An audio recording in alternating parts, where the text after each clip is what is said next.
should let people out of the weight room.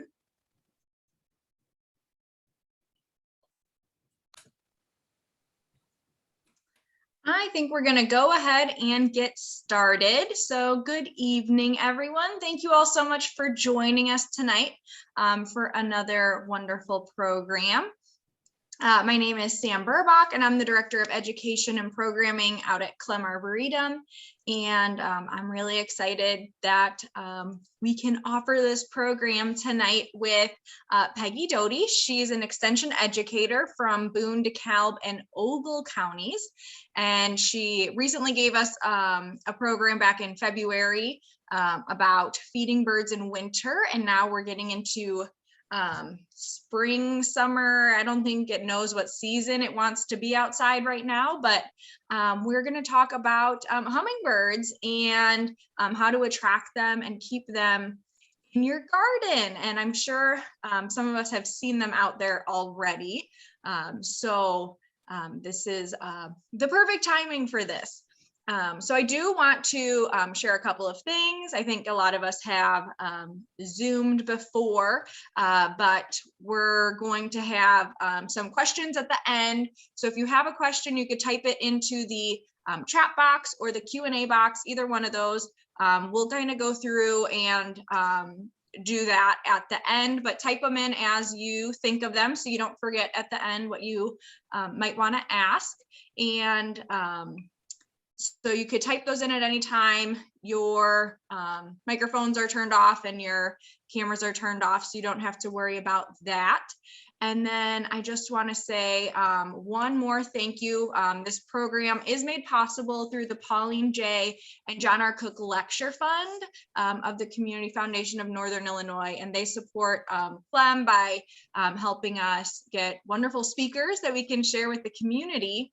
And without further ado, I want to turn it over to Peggy and let her get started. So take it away.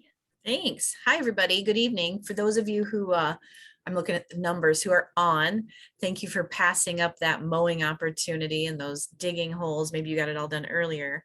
For those of you who don't know me, as Sam said, I work for Extension. As of this month, I've worked in my position for 23 years, and I'm not sure how that has happened. My main office is actually a satellite office, and it's located just outside of Genoa in Russell Woods Forest Preserve, which is a DeKalb County Forest Preserve. There is a nature center there. It is staffed by me. I'm still a number at one with all the things that have changed. I'm still preparing to have staff again sometime. So if you ever have questions or want to reach me, Sam knows how to find me via email and such. My email at this moment is on your slide there at the bottom, and it's simply PS Doty, Peggy Sue. Yes, but my sister was a Buddy Holly fan, and I don't know why mom let her name me, but somehow that happened. So PS Doty at illinois.edu. I do have a big inbox, so be patient and or don't feel like you can't bug me more than once. And reach out. So before we even start the program, as I heard Sam say, oh yeah, we did winter bird feeding before the avian flu stuff, right? Before we were really into that and wondered what was going to happen. Hummingbirds, this is my opinion. I did quit feeding the birds. Flocking migratory birds that are together, flocking together, eating together, drinking together. That was where the concern was. Your hummingbirds are here. They have made it to their northernmost environments. Some of them go all the way into Canada. And now they fight and support, they protect their territory. They aren't flocking, they're fighting to keep all the males in their own spot. So I have no trouble with feeding hummingbirds in the case of with concerns with avian flu, because they're not grouping together. They're actually protecting feeding sources. And now's the time to start watching for nests and eggs for all of us. The first migrants went through, we fed them as they went through. If you've been feeding already, you got them all the way to Canada. And now the ones that are coming should be your backyard hummingbirds. We don't have a ton of hummingbirds if we don't have a ton of habitat. We'll talk a little bit more about that. I'm actually going to turn off my video, one, because I can't see myself the way I've got my screen set up, but also I don't want to distract anybody with my hands and the way I talk and my gestures. So I'm off video. And like Sam said, please feel free to put questions as you think about them in the chat, and we'll hit those when we're done. So that way, if other people want to just hear the program and get out of the Zoom, they can get back to what they were doing. And that seems to be a polite way to do it for everybody. But I'll stay on until all the questions are answered for sure. All right, so we're going to move on. I did this presentation on a very fancy, I just was in need for color when I built this a long time ago, and I still love it every time I pull it up because it's colorful. Someday it may not be supported by my software, but for now we get to enjoy it. And we'll see if there's maybe a delay. Nope, there we got it. All right, so this is going to be an overview, and of course we'll end up talking about our one and only species. But the research I did, it's been a while, there's over 300 species, but there's a lot of argument about subspecies because everybody wants to name an animal or a plant, right? However, somewhere over 300 is always safe to say. They're in the same family, all of them are, and that family, as you can see by my note, it's Greek for small bird. No, that wasn't too much of a stretch, was it? Although I truly appreciate when a scientific name makes sense. When it makes no sense at all, it frustrates me, whether it's plants or animals. Most are found in Central and South America, and Ecuador has the most. So the thing that's interesting, that we think that our hummingbirds leave to go back to migrate south. In actuality, what has happened over time, these hummingbirds, their home base is Central and South America. And as we opened up the United States, as we opened up our botanical world and drew them up, they have over time changed to where they're like, well, heck, we'll just follow all these wonderful new plants and flowers and all the insects that came with everything we were doing. And hey, this is great. Let's nest here and then just take the kids back home. So it looks the same as our migratory birds coming up here to nest and such and go back, but they actually started and are from Central and South America. The cool thing was, and I don't know if any of you picked up on this, oh gosh, I don't remember what year. It's not that many years ago, but there was a new city found. It was called the City of the Monkey God. The National Geographic crew found it with Google Earth, and they wanted to get people in there to see what was going on. And so they were able to helicopter in a crew of people, of adventurers, if you will. And then they had to bushwhack with machetes to get to the city based on this, view of the world from the top. And when they got there, there were so many hummingbirds, and these hummingbirds had never seen people. So they actually described it more like huge mosquitoes because they were so nosy, and they were buzzing and flying around them and always in their face and looking at their stuff and touching stuff. And I thought, what an amazing moment that was, until it became obnoxious, right? So I thought that was I just thought that was fascinating, and would have not appreciated bushwhacking in, but would have liked to have been there when they landed on site. So the hummers in the United States, remember we're talking over 300, 350. This is our list throughout the US. Now I highlighted the ruby-throated hummingbird there on the left column with a little bit bolder italicized. That is our hummingbird that is found east of the Mississippi River. Hence, we have Eastern bird books. So if you look at, you can buy a bird book that's Eastern, which is this side of the Mississippi, or Western, or general with just North American birds. It helps when you're learning to bird, not that they don't crisscross a little bit, but it helps when you're beginning to bird. If you pick the, whichever region you're in, East or West, to get started. So you're looking at a lot less pages to try to find your animal. So we're sitting here with what, seven genus, and we've got these different, sometimes if you look on that far right column, sometimes we get this Rufus guy, right? He'll cross over. He's a adventurer across the Mississippi. And there is some discussion about Rufus being two different species, a subspecies. Again, somebody wants to name something, right? So we'll just go with Rufus for now, but I think I have a slide that shows the two of them. It's not important that you read these boxes. I'll tell you what they say, because I know it's hard, but what it says basically is any place you see that light blue clear up in Alaska, Canada, down into the eastern United States, one species exists in those, if not the same species. We have ruby-throated hummingbirds in ours here. Let me get my mouse back over there, here in Illinois.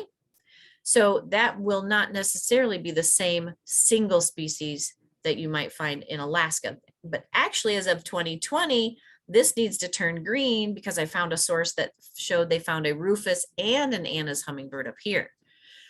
But for now, from this map, the blue has a single species most of the time. The green, scattered throughout, is 2 species.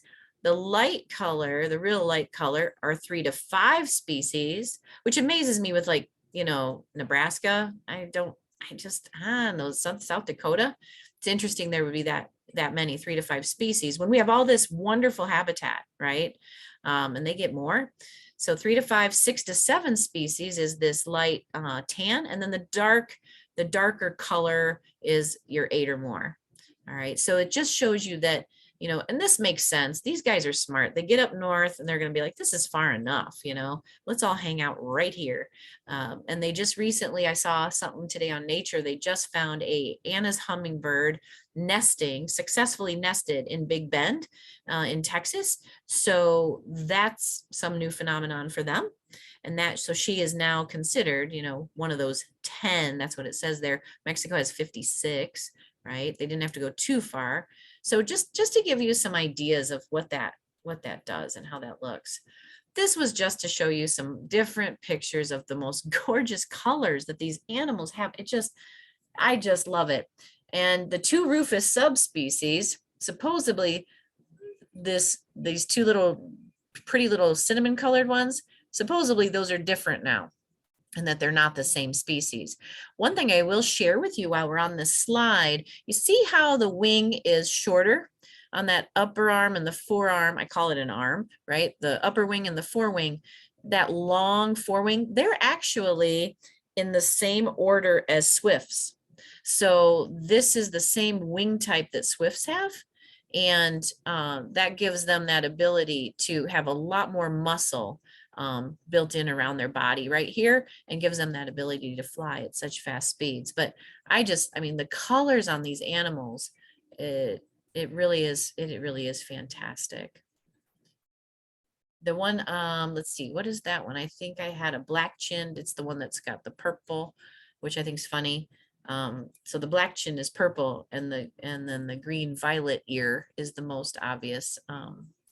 This guy, the green violet ear, that makes sense, right? And this one's the black chin. I don't remember. I think this is the calliope. So just fun to look at. They're like little gems. And then there's us in Illinois. We have the ruby-throated hummingbird. We don't consistently have any other hummingbird. So if you're looking at a juvenile, or in this next case, the female, all you have to do is say, oh, look at that ruby-throated hummingbird. And somebody will say, well, how do you know that? Just say, well, just look at them. It's a good way to get by, right? So that is a female. And if I go back, that is the male. Now, you know, I used to get very frustrated. It's like, why do all the female animals have to be so dull and all the males are so fancy? Well, the males are fancy because they got to get a date. And they got to get married and have kids.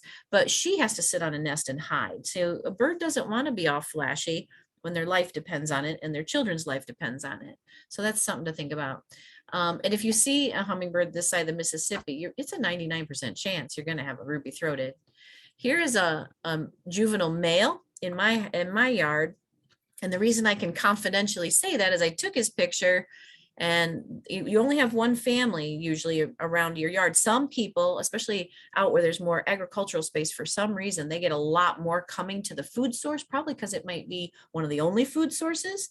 But when you have plenty of people planting flowers in like my neighborhood and plenty of people feeding, you have territories. So this young man showed up literally the next day with one red throat feather. So I'm like, definitely going to be a boy, right? Because he showed off that flashy little tiny red feather.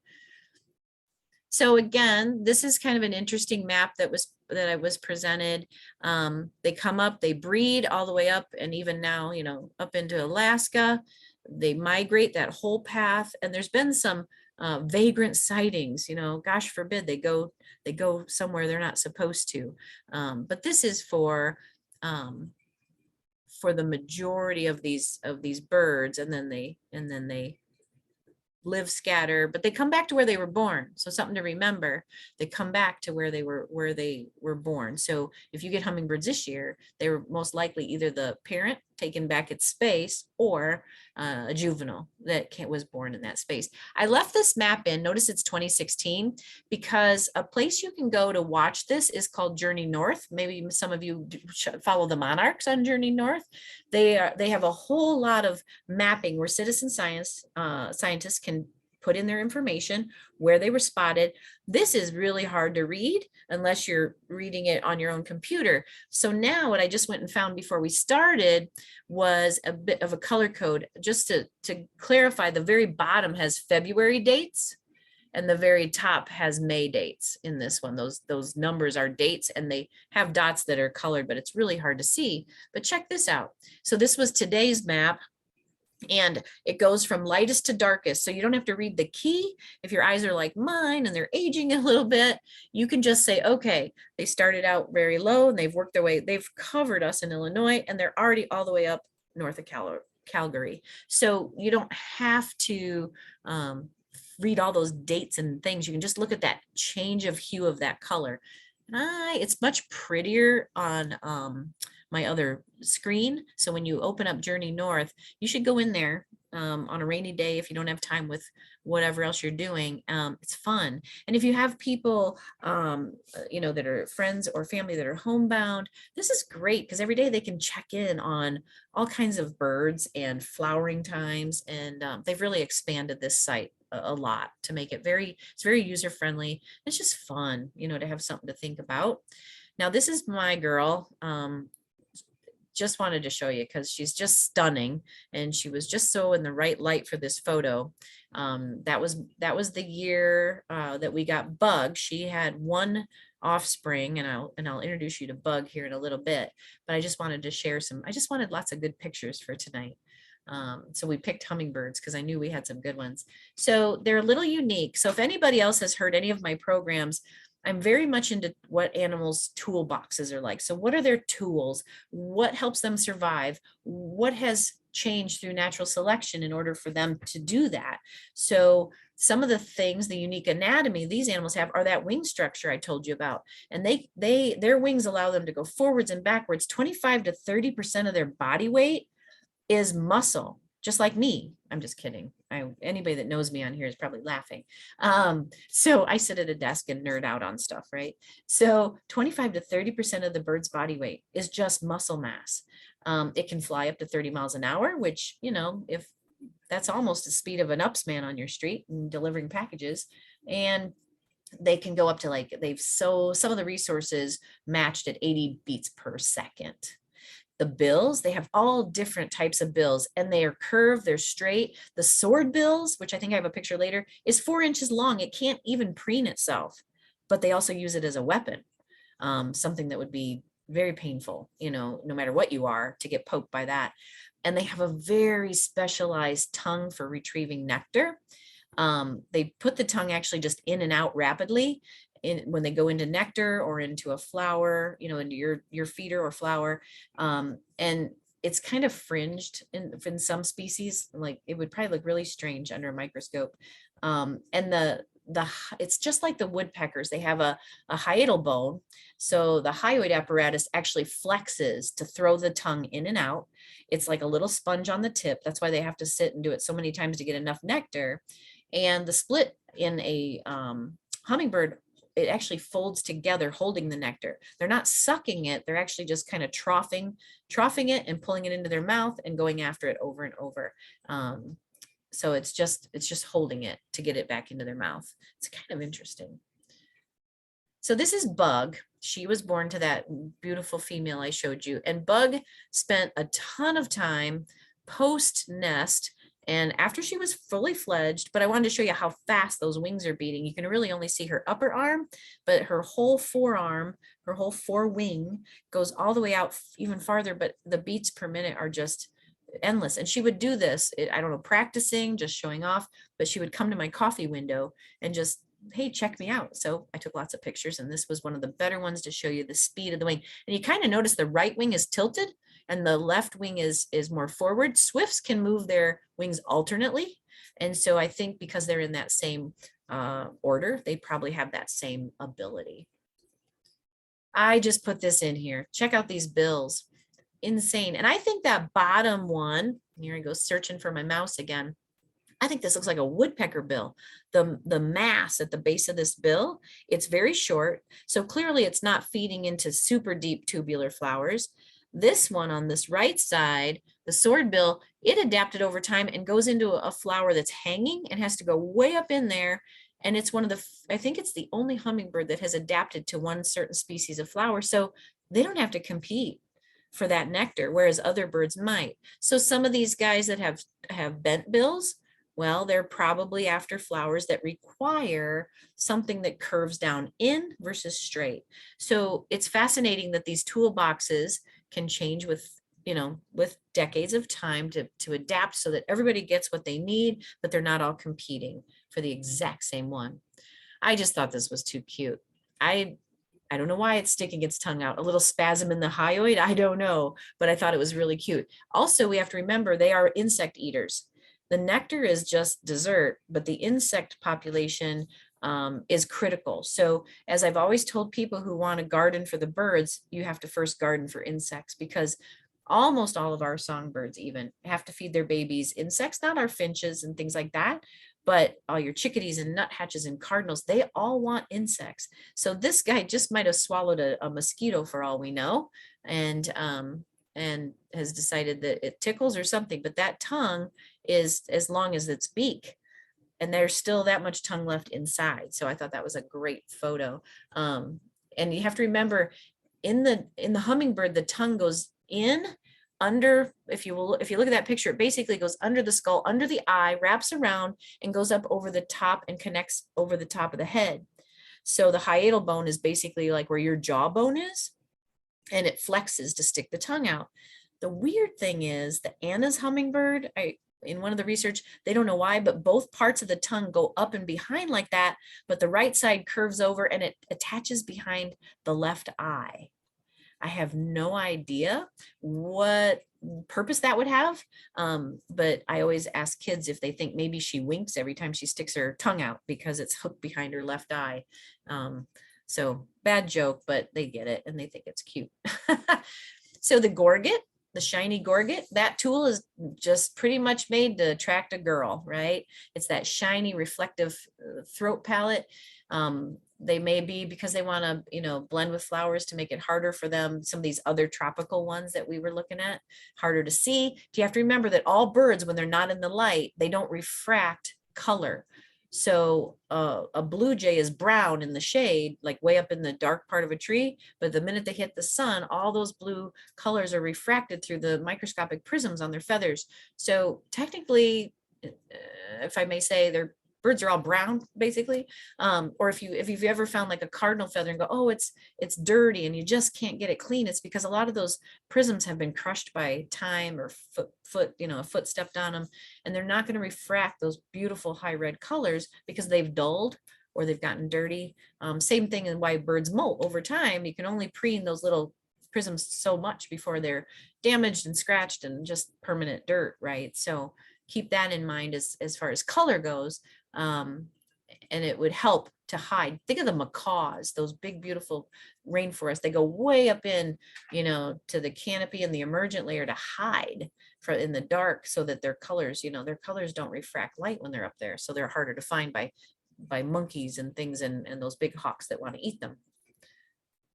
So juveniles, males are plain, might have a little mixed plumage until they molt, and then they're going to get that full gorget, and the females stay plain, but they get rid of their speckles on their throat.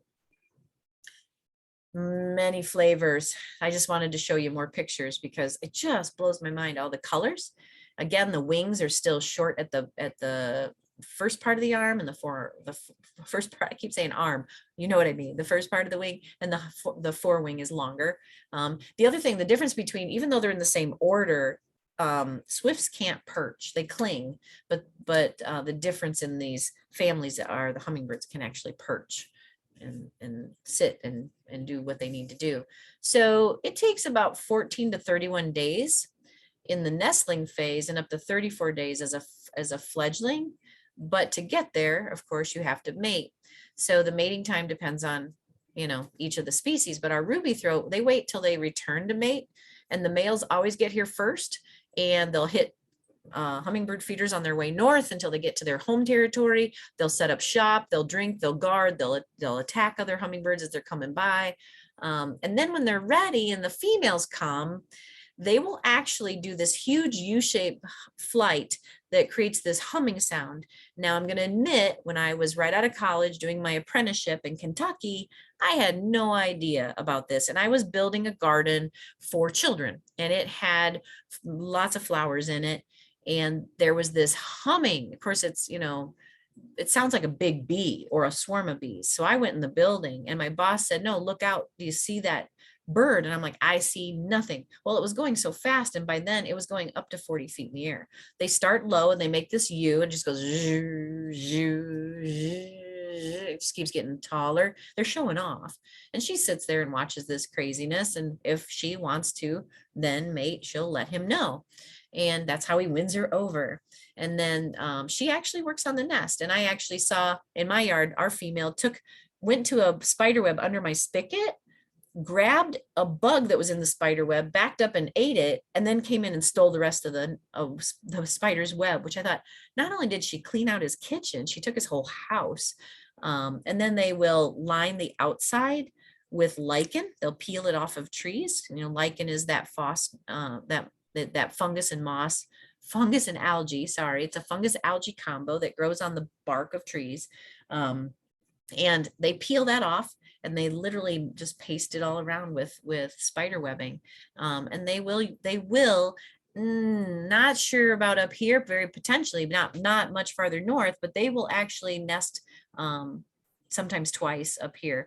But for sure down in southern Illinois, Kentucky, they could, but they have to get where they're going and mate. And you're looking at the times, you're thinking 34 days as a fledgling. You have to be very careful that your kids are old enough to migrate back home, basically. So usually there's two little eggs. They do compete. So there is research out where the bigger bird, the bigger baby born first starts to compete with the little one, and sometimes actually tosses them right out of that nest. So as cute as they are, they have their vicious side, right? And that's a close-up of a nest on a stick, and those two little eggs. I didn't get one with a scale, but basically that nest is probably good old-fashioned, $50, silver dollar, probably a big $50, a Kennedy, if you will, maybe. But they can be a little bigger, depending on the amount of material they have, but just blend in, very difficult to spot them. So you have to really be watching them. This is Bug. So I wanted to bring Bug back in. She was a female, even though she has that same speckled throat as the male did. She never got the red gorget. And I have a clothespin on my clothesline that got left outside, and not on purpose. I don't like my clothespins to get wet and get all rotten, but I look out, got my camera, and she's just dancing. She's got her tail flipped to the left. You can see her white tip tail. She's got her arms back. She's making all kinds of throaty sounds, evidently. She just was fascinated with Pin, and with no siblings, well, that's all she had to play with. So she hung out that whole summer, and I left the clothespin out there and tried not to hang clothes near Pin so she could have Pin. And here's a picture of her, and I don't know if you can see her sitting there quietly, but get this, she fell asleep. Her eye is shut. She's sound asleep sitting with Pin. So it was quite sweet. And Pin came back, or Bug came back for 2 more years after the year she was born. They do live 3 to 5 years, as per research, but she only came back the 3rd year. I didn't see her after that. She could have been pushed out of the territory into another neighbor's, but the reason I knew, she had that first year, she hung out, right here by the window and on the clothesline. I had a black cat who would climb up in the window and sit there, and she would go under the window and come up really fast, like a scout helicopter pilot, the little scout helicopters on the demilitarized zone, they're tiny 1-person helicopters. She would pop up and stop right in front of him, and he would literally up and fall off of that window. And then she'd fly really high up to see him on the floor. And it was just this whole routine that she had with him. So when the second year, the next year where she may have come back, she did. I was having coffee. My boyfriend was down, and we were sitting there having coffee, and up comes this hummingbird in the window from the bottom up, and the cat is not there. So she starts going higher and looking through my kitchen. She's looking around for the cat. And I thought that was just, it was just a wonderful moment for all of us, actually. So a few adaptations that they have: torpor. So these cold days we just had, not now, the hummingbirds that are here, if they don't have enough to eat, if you've noticed, there's not a lot of blooming stuff, right? If they aren't getting enough insects, which insects slow down when it gets cold, they need the heat to warm their bodies. The hummingbirds will go into a type of torpor just to save some energy. Mike Ward, Dr. Ward on U of I's campus found that these guys, where was that? Oh, that's my side note. I'll have to tell you about that when we get to the bottom. But 1,200 heartbeats a minute to 50 beats. So they shut down, save energy. They'll tuck up against a tree with in a branch or in a shrub, and they'll just go to sleep. They'll just tighten up their feet, and that way they can hold on. They are able to store fat for flight. And the migration over the Gulf, what I was going to tell you, I had this note sitting here. Dr. Ward did a study, and they actually went to the Yucatan and were doing some netting and capturing and tagging as they came through. But what they found is they go across the Gulf when they're going north to get the best territory, and maybe for territory, or just to get out of town. I'm not sure. But on the way back, they're not in a hurry. They're not looking to breed and raise a family. So what they're finding is they just putz their way down the shore of the Gulf because of all the retirees along the Gulf with hummingbird feeders. They have adapted to this easy food source, and they're just like, yeah, we're going home. We'll take our time, and they don't have to load up like they thought to cross again. So if they're crossing the whole Gulf, they've got to be really loaded up on food to get north. On the way south, if they don't have enough food just to take off, they'll actually go back up river down in the Gulf, go back up the Mississippi or other small riverways and load up some more and then try it again. But now they're starting to find that they're taking advantage of a food source. So natural habitat, they're really woodland birds. So if you want to draw them to your yard, having trees and large woody shrubs, somewhere where they can tuck a nest is what's important to them. They do love water, and you can mimic water pretty easily. If you have a fountain that makes sound, they'll drink water on the fly. Anything that drips attracts them. When you're spraying your flowers, you're watering, sometimes they'll fly through your mist. I had one time sit in a bush, and literally I just held the sprayer on it, and it took a full bath. And then I went back to watering flowers because I think it would have let me stand there all day. So think of it as a little microclimate, and they want room to fly, and they want to be able to defend their territory and see. So, they want to do that. So what else do they need in this oasis? Well, think about that natural habitat. Make sure you've, got some mature trees, or at least trees you're planting to let them mature. Lots of room to fly, shrubs to hide in, dart around, be silly in. They are playful. They really truly are. Once they're done and they're just raising their family, they get real silly. Deciduous trees, evergreens are nice, especially when the torpor needs to happen in this early spring. And they love perches, and you don't have to buy, they just need a clear view. You don't have to buy any of these guys. I mean, they're fun, you can, but I have a branch on a tree that's dead. It's just a silver maple, and it comes out and makes this nice big curve. And I don't go up and try to trim it out because they always use it, because they can see the feeder and they can see the open space in the yard. So they've got full scout advantage of space to protect. So plant considerations, in adding more plants they're attracted to.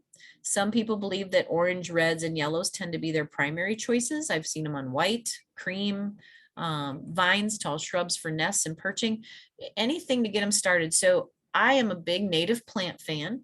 I prefer natives because I feel, and I'm actually going to ask we have a new pollinator specialist, and I'm going to ask if someone can do research on the quality of nectar in my hosta flowers compared to my native flower that would be similar or something, because I want to know if when we do, I love my hostas because they make it look like I know what I'm doing in at least one part of the yard, but they also are cover for my toads.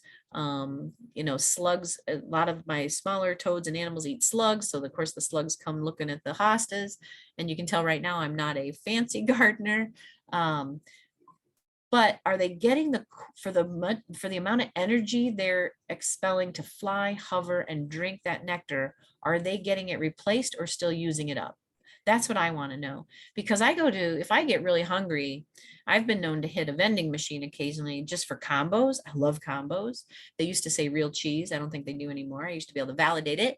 And yeah, I'm full, but I'm not satisfied, and it's not healthy. So I kind of feel like sometimes we put out a lot of these non-native flowers, which I have some. I'm not saying clear your yard, but I'm curious as to the caloric content, and if offering those is actually not helpful, because it'd be like, okay, I'm going to pick a Snicker bar over that salad, even though the salad's better for me, right? So we have to wonder. I have to wonder, and if I ever find out, I'll do a program for you. Tubular is always good because that's what their face is made for. Their toolbox says go deep and then stick that tongue in, get what you need, and get as much nectar as you can. They'll sit. They do like to perch. So they'll perch on your hummingbird feeders if they have them. And then they'll just sit there with that sponge tip, because they don't just slurp it like a straw. Like I said, they have to work for it. It's less likely to be consumed by butterflies or moths because the tubular flowers are too deep for the proboscis, and the butterfly, they're not the best at hanging on. They do okay. But for the depth of the flower, it's not something that the rest of them. Now beetles like to go in them. Bumblebees can go in them, but the butterflies and moths, they like to land and hang on and just tap stuff. Plants need to be seen. So what I've been known to do in the past, in the early spring, I always recommend in Northern Illinois that we have our hummingbird feeders out by April 15th with a tiny bit. You don't have to fill them, just a tiny bit, and keep changing it so you catch them when they come through. But I've been known in the past to buy like a fuchsia just for the attractant. And sure enough, they hardly ever tap it, but they go for the sugar water, right? Which is supposedly the white sugar. 1 cup to 4 cups of water is the closest caloric match to the true nectar that the hummingbirds need, with nothing else added, no color, no honey, no anything, just white sugar and water. 4 to 1 has been shown to be the best substitute for true flower nectar for them. And you don't have to boil it, because if you boil it, you have it has a tendency, you could boil it too long, you can end up with rock candy. And if you boil it, boiling creates evaporation, and now you're changing the percentage of sugar. So you just want to get it hot, get it dissolved, and turn it off and let it cool. Native plants are the best choice for the quality, I believe. And the hummingbirds want lots of nectar. So if you blend in a lot of plant varieties, it helps provide that quantity, because the plant has to continue to create that nectar. It's not like a set pool, and when it's gone, it's gone. There may be some plants out there. Somebody will have to share that if they know. Let's see, what else do we have here? Oh, baths and bugs. All right, so nectar contains plenty of water. So water is for bathing, not necessarily for attracting insects. For baths and for attracting insects. So you might not need to put out water if all you're interested in are hummingbirds, because if you're putting out food or you're just planting natives, you may not need it. As I said before, bubblers and misters. My uncle years ago in the early 70s, he and my aunt were just very ahead of their time, and they were planting basically in their yard a habitat for the animals that they love to go on trips and look at, and they were big birders. So he ran a tube from the house, from one of the spigots, and he ran the tube. Maybe he even set up a separate one because he left it hooked up in the winter. He ran a tube from the spigot all the way underground, and then he hooked it to a tree, and then went clear up in the tree, and then let it just end. And below it, he had a metal pan, and it was on a slow drip. And the birds were so attracted to that. And then in the winter, he would disconnect the hose, leave it buried, but blow it out with an air compressor so it couldn't freeze and break. But he had more birds than any of his neighbors for just that little dripping water pan.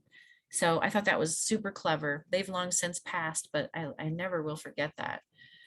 When it rains, this is Bug taking a bath. Her eyes are shut. It just started to sprinkle and she puffed up and got ready, and then proceeded to take an entire bath during a rainstorm right outside my coffee window. She was such a cutie. So feeders, supplemental food, it helps. It really does. Easy to fill. You want something that's easy to fill. The small openings, so there's less dripping and less critters getting in it. If you can place it in the shade or change it, if it's in the hot sun, in the dead of summer, a little bit every morning, just rinse it out would be better than filling it and leaving it for days. There's no place that says that. I'm saying that you can create a lot of fungus and disease in there. So if you can find the shade, you can go a few days without rinsing it out. And you don't have, again, don't fill it. You don't have to fill it. Just fill it enough so you can see if it's low. And that's always good. Easy to clean. I use a little vinegar now and again, but really hot water rinse. I might use a bottle brush if I feel like it's gotten slimy because I missed a day. But whatever you can just to keep it healthy. There's the same thing again that I already talked about. I know my slides, but I don't even always know where they're at, right? So more sugar is not better. A lot of people in the fall are like, oh, I got to give it more. That's very harmful. They just need what they need. So don't change the mixture, and avoid everything else that would be anything but that. And don't forget, they do need to eat bugs. We do get frustrated with insects that are attracted, but clearly this one got a bug right out of the feeder that was probably drinking nectar, and it just made it a full meal, right? And talked about this as well. I like 10 to 15 feet from a perch. They love to be able to eat and then fly just a little ways away so they can watch it and protect it. And as the migratory birds start, the migratory hummingbirds start to leave Canada before ours are ready to leave. So they're starting to like wave together and almost group together. So you start to get a lot of battles in the fall. So in the fall, when we still have hummingbirds, I add hummingbird feeders and I spread them around the yard so that they have to leave one to go fight for another one, which gives somebody an opportunity to get a drink from the other one. So it's kind of like the puppy guarding. You can force it so they can't puppy guard a hummingbird feeder. And I don't have a lot of hummingbirds, but it avoids those conflicts for them. So replace it every 3 days. I would say that's if it's in the shade. And we talked about warm water, vinegar, if it helps. Sometimes the mold spots are just stained. You can't get them off, but make sure you try and keep them as clean as possible. And multiple feeders. Just talked about that. I'm showing you this because Bug was behind the feeder. If you look through that glass, you can see her. And that day she kept doing that, and then she'd hop out to the side and look, and then she'd hop back. And I don't know if she thought everything looked weird. I don't think she could see us. So, because I had a little bit of a zoom on that. She's not far out. She's about 3 feet from the window. But I just thought that was kind of comical. They're just fun. They do prefer to perch if you can find it. That gives them a chance to rest. And that one has a lot of, I'm looking at all the food I put in there, but clearly that was at the peak season of nesting or nestlings were feeding, because there's a lot of food in there.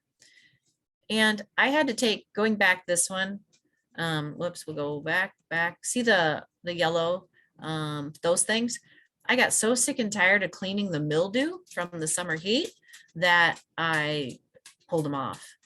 And I'm like, well, I know they slow down the bugs, but I'm tired of, seeing all the junk on them. And it didn't stop her.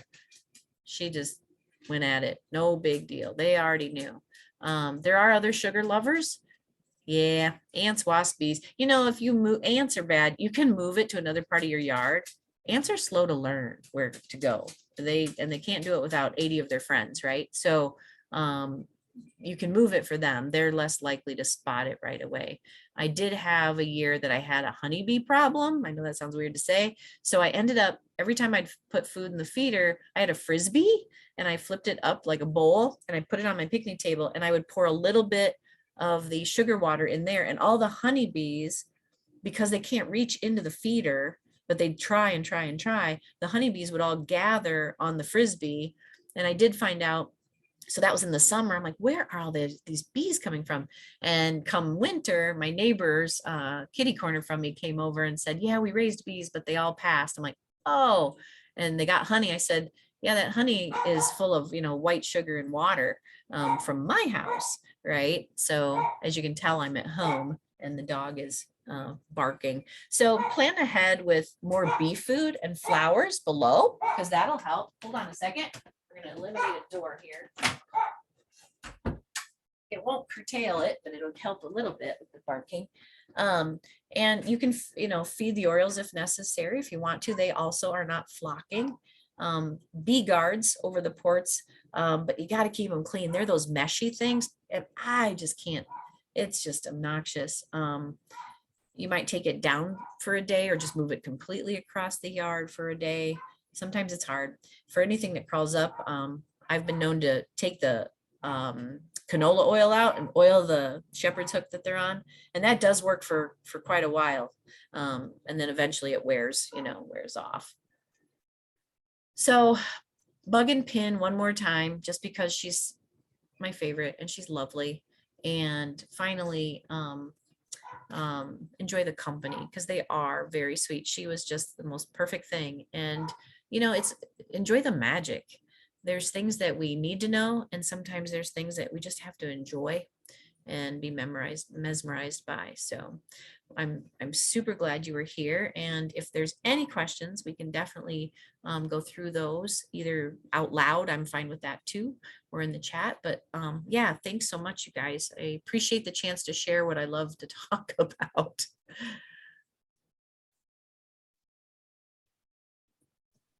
Thank you so much. This was wonderful. And I really wish that I could have seen Bug, because she seems adorable, especially with your cat. That is the most amazing story. She was fun. She was very entertaining, for sure. So let's go ahead and open up to questions if anybody has any. And I'm going to find the Q&A box.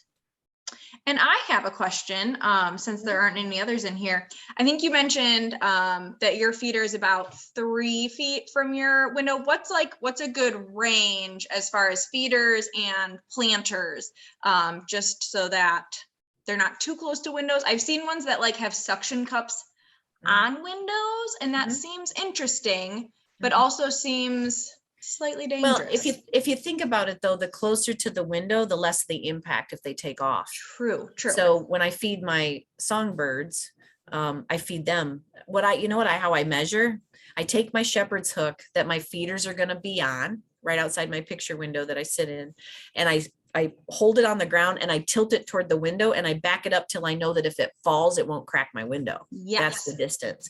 That is smart. We feed them because the reason we feed them is we want to see them. However, I will share this year, I'm putting together a new outdoor living space.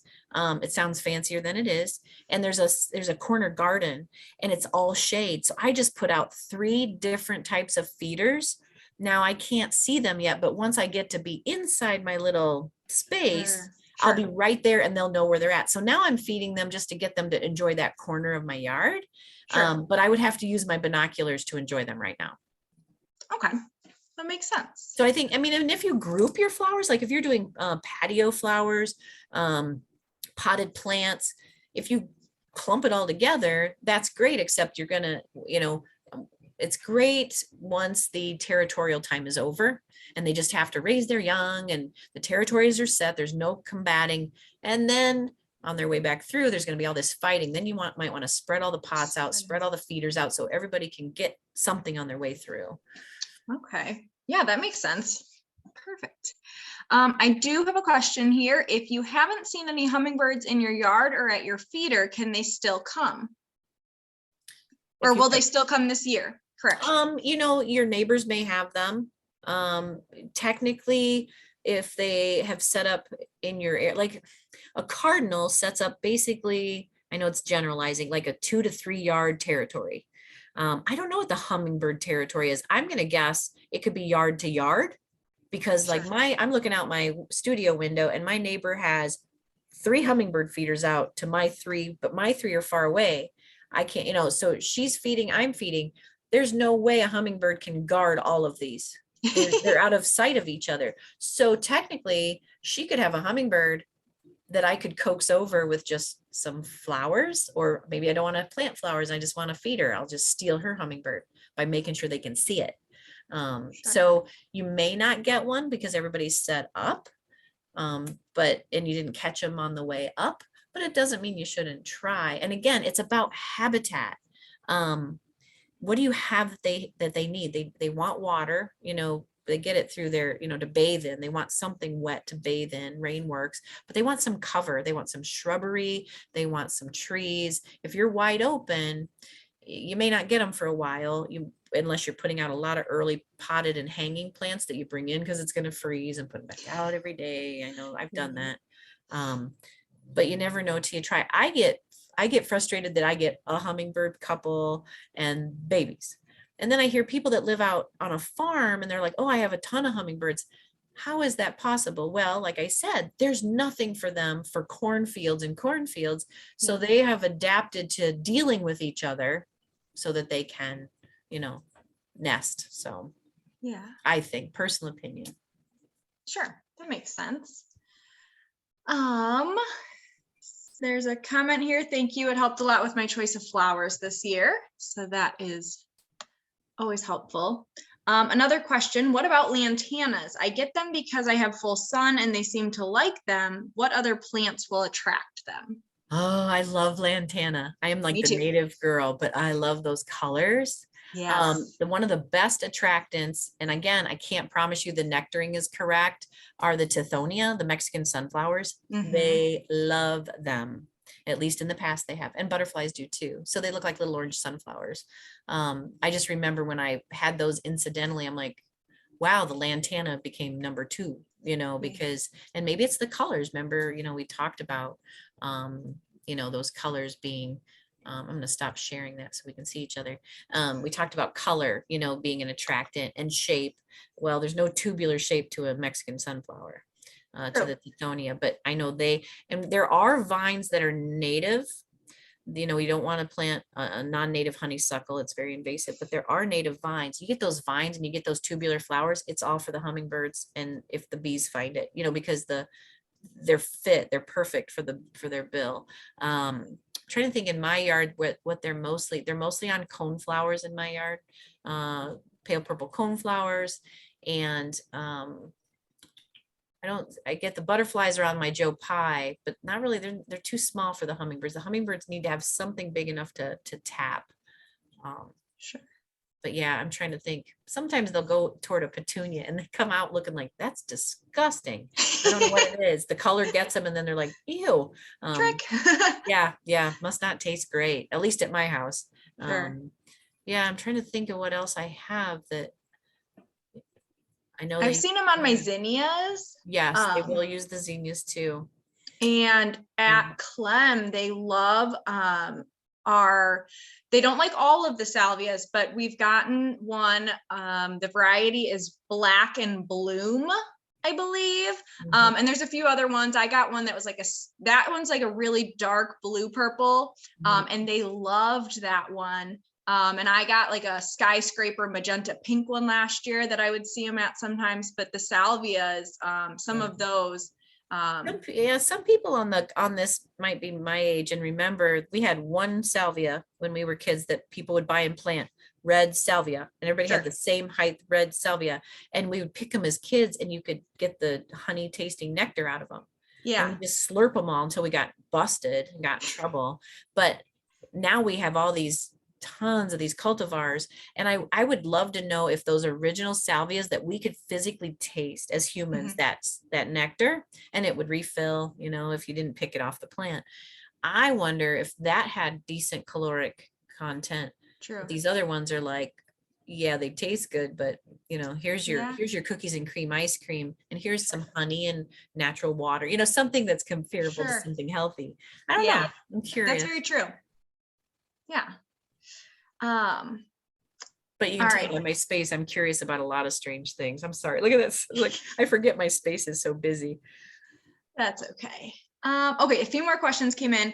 How high up off the ground typically are the nests if you're looking for nests? I have had people show me they were 4 feet off the ground, and Okay. where I work, I've seen them go clear up into probably the upper half of a silver maple tree Oh, over wow. and over. So I knew they were up there. There's no way I could have found it. So it's Sure. just a matter of the right branch, the right cover. Predators are a problem. Like if you have cats, outdoor cats in your neighborhood, it's pretty risky for them, but I don't know that they know that. But a good shrub, a woody shrub, I'm actually putting in a corner of my yard, I'm putting in native shrubs and small understory trees. So I have a witch hazel, a red bud. I just put in a hazelnut. I'm getting a prickly ash. Prickly ash is the host plant to the giant swallowtail. And I Oh, get cool. giant swallowtails here on my Joe Pye. So I'm like, well, they're coming from somewhere. So I'm trying to habitat accordingly. And then it's going to have eventually one oak. So it'll be the upper for the understory. And then the rest of the yard's open so they can free fly. So I'm Sure. planting for my birds, but I'm planting for the flowers for also for the insects and trying to build habitat. They have things they need. They can adapt, but you're more likely to attract an animal if you know what its needs are. Sure. Yeah, that makes sense. And yeah, they are really tiny to be able to find them is got to really look. Yeah. We have hummingbirds who enjoy our plants, but we don't have feeders. Should we add them? If you've got hummingbirds, I would say go with the plants. I mean, if you want to get them closer for photos, like, that's part of the reason I did some of mine was so I could get some decent photos. Put one out and see, but their work, right? Flowers are doing what they're supposed to. If I had more flowers right now that were blooming or baskets, why bother? My neighbor's got so many feeders. I'm looking at her right now. She's out there working again. And, but she puts out a lot and has a lot more cultivars that are in the ground that were already blooming because they came up from somewhere where they were started them. So she's getting them by vision. They're seeing all this color and going over there. Mine are in a corner with one flowering little Sergeant Crab. The service berry's done and they have to find them over there. But I'm trying to train them over there because once I'm in my little living space with all my window, I want to see them there. Yeah. And they That eat, you sounds have to remember, they're eating insects as their main diet. The nectar water is, is fine. That's their carbohydrates. It's their energy. It's boosting their energy. If you have a flower die off, wouldn't hurt to put a feeder out because they need energy to feed their young. The protein, their muscle mass is coming from insects. that makes sense. So then for their flight back for migration, do they get most of their energy from the protein or from the nectar?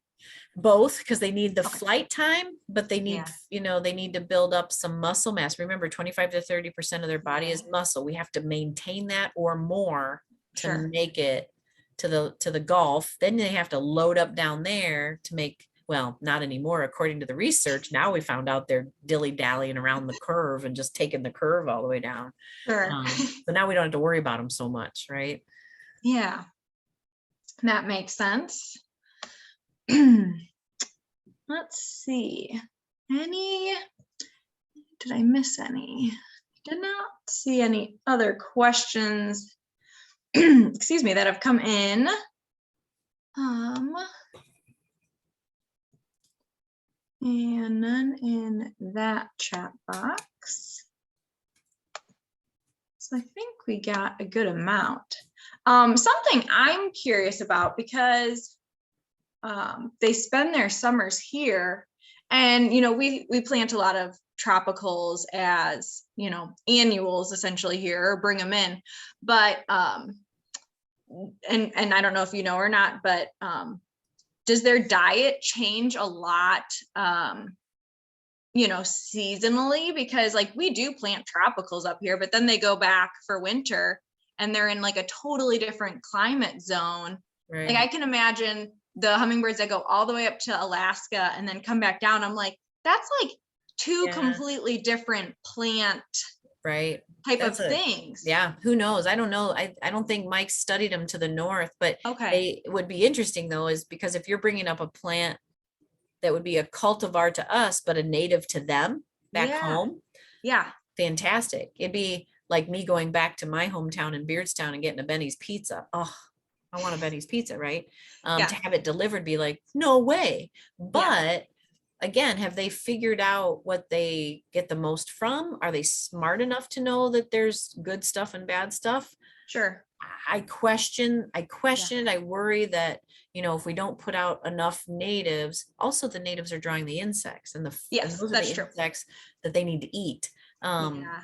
So, if we can encourage ourselves and others to balance some of those cultivars with a lot of natives, just to be sure Sure. that if they come down to it and they need it, they have it available. Yeah. Yeah. No, that's really neat. Because I know like Personal lantana opinion. grows like a shrub. It's, perennial down south, and we Yeah. have short little seasons of it. Yeah. It's just my opinion. And Yeah. everybody's Oh, yeah. welcome.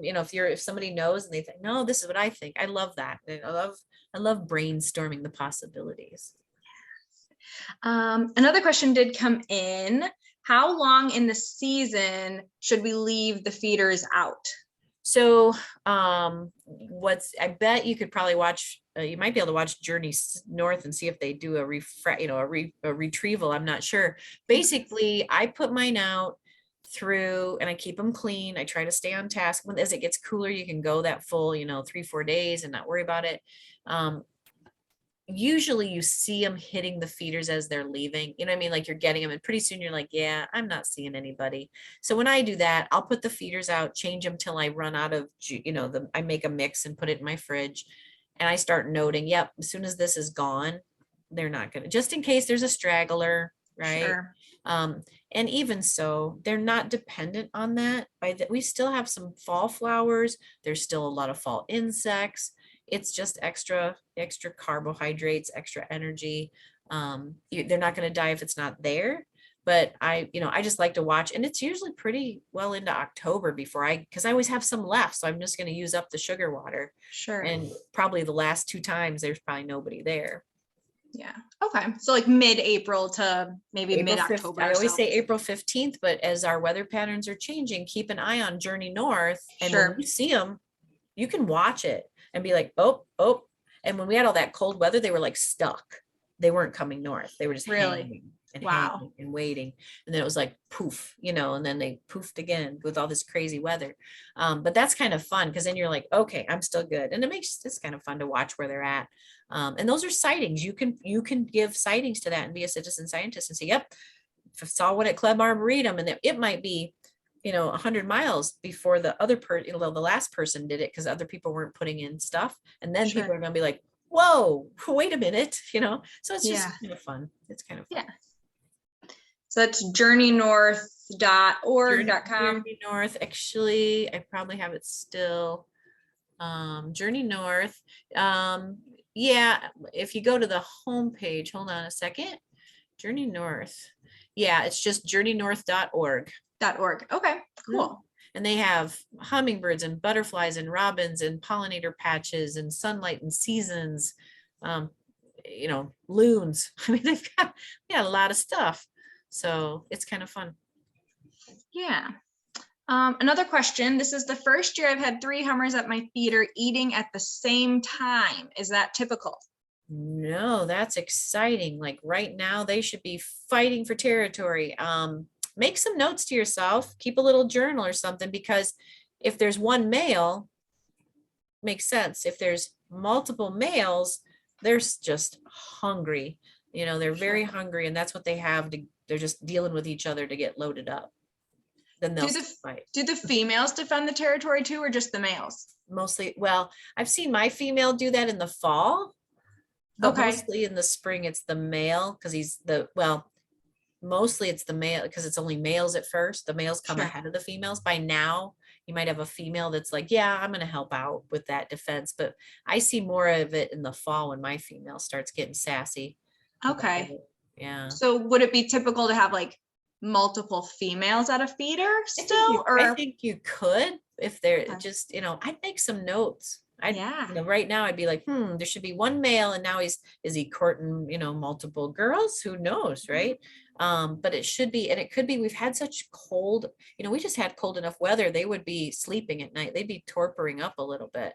So Okay. you may just be having, it may be girls that are coming through and whoever gets courted stays, but the other keep going. The girls have to catch up to the guys that are in Canada. So Yes. they may just be loading up to get Okay. through. Mhm. Sure. Okay. That's fun. Lucky. Yay. That's my mom. Yay, mom. We'll take some notes, take some pictures. I'll send them to you. That'd be fantastic. Good. Okay. Let's see. I'm not seeing any other questions. If anybody does have more questions, Peggy's email is psdoty@illinois.edu. So you Send can always pictures. ask her, send pictures. Yeah. And we'll have this webinar recorded and added. I did start the, oh, I did. Whew.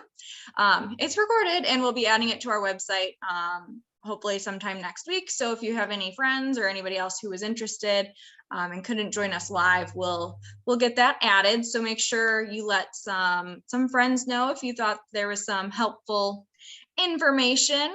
And yeah, happy viewing and trying to find them. Thanks for coming on this beautiful evening. There's still 12 people here. I'm like, that's amazing. I know it's so nice today. And then we got cool and rain coming again. But See, that's when you're gonna get more hummingbirds because they're gonna be stuck again.